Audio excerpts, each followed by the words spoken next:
What is up, Kanto University? My name is PD and today I'm going to show you every Dark-type Pokemon available to be caught or encountered in Pokemon Black 2 and White 2. First, I'm quickly going to go into the strengths and weaknesses of the type, so you know precisely how to use the Pokemon and its base type. The Dark type has offensive type advantages on two types, Ghost and Psychic, not really giving it too much in the way of offensive firepower. Coupled with this, it has offensive resistances against three types, Fighting, Steel and its own type, Dark. So it's not the best offensively.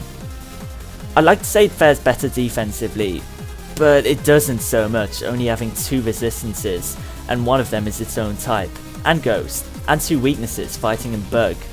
It does however completely outclass Psychic, meaning it can be great for Caitlyn of the Elite Four. Dark types are more commonly known for their defensive traits, something you will see as a recurring theme throughout the video. Now let's get into the Pokemon you can capture in Black 2 and White 2. I'll be covering every Pokemon in an evolution chain at once, instead of covering each Pokemon individually. Where you can capture the Pokemon will be featured on the map that will appear after every Pokemon, and also at the end of the video. The first Pokemon I'm going to cover are going to be the Purrloin evolution chain, first available on Route 19, the opening route. Honestly, this is a generic opening route Pokemon, but it isn't the worst Pokemon to capture early game due to its actually very good speed and solid attacking stats. It doesn't possess the most diverse move pool, and will likely be more of a hindrance than a help on your team late game, as there are better Dark type available, but it's okay if you just fancy using a Dark type Pokemon early on in the game.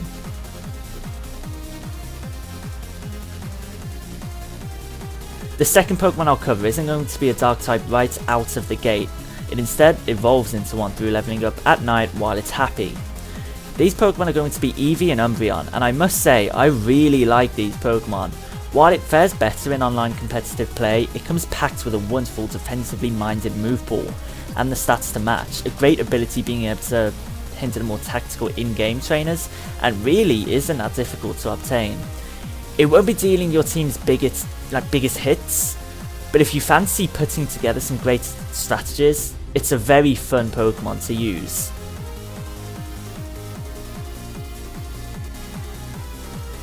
On Route 4, there is going to be multiple Dark types you can encounter, beginning with the Sandile evolution chain.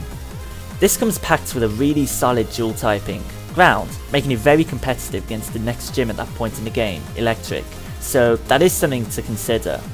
It's quite a bulky little physical attacker, it will outpace a lot of Pokemon, and should be able to carry you to the Elite Four. It's not a bad evolution chain to use.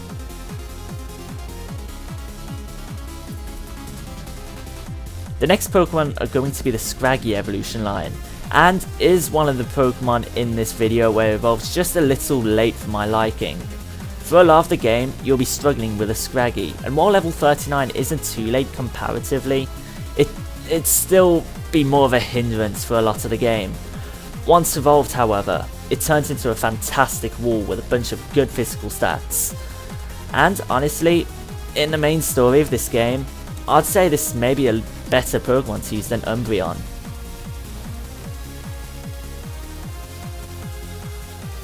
On Thursdays, in Black 2, you'll be able to encounter a Mandibuzz on Route 4 at level 25, a better bet than capturing a Vullaby later on in the game on Route 23, as it evolves very late at level 54.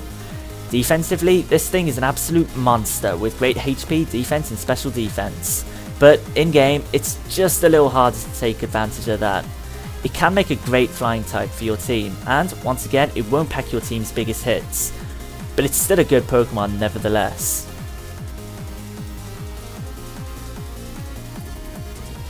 In Driftveil City, after encountering Team Plasma, you will be able to obtain a Zorua from Rude.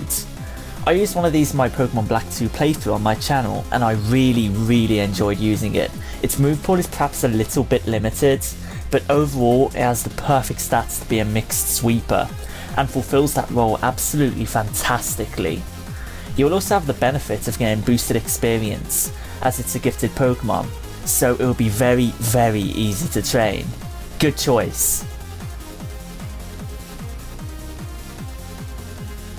Following Zorua is Absol, and in my honest opinion, while I like the Pokemon, I feel as if it's an inferior option compared to Zorua, as it's much slower compared to it. and with an overall just lackluster array of stats. It can learn some good moves to take advantage of its good physical attack, but I think its move pool overall just doesn't complement its biggest strength, as a lot of its moves are special. That being said, it's not a bad Pokemon. Used correctly, it can be a great force on your team.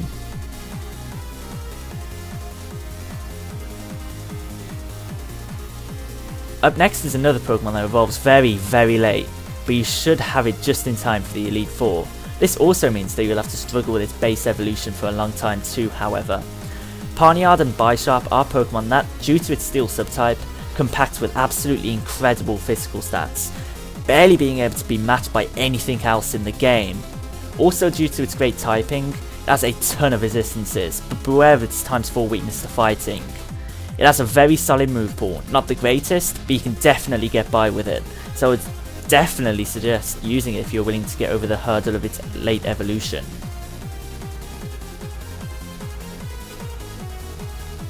Sneasel and Weavile are two Pokemon that I really like, and maybe I'm a little biased, they're two of my favourite Pokemon. This, quite simply, possesses everything you need to become a fantastic physical sweeper, and the typing and moves to absolutely destroy the Elite Four in the champion. If you need a Pokemon capable of learning ice moves on your team, definitely recommend it.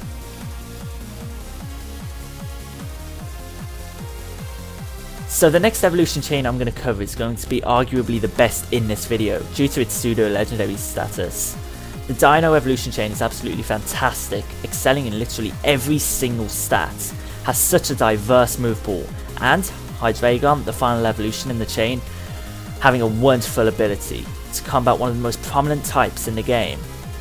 You do get it very late, so late that you're incapable of getting its base evolution at all, unless you breed, and it evolves at a level that might be higher than what would be expected for your first Elite Four run, but in game and competitively, this is an absolutely fantastic contribution to your team.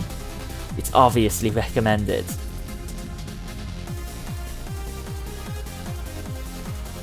There is going to be one Pokemon you can counter in the aftergame, one that isn't actually a Dark type out the gate, and that is the Corphish evolution chain.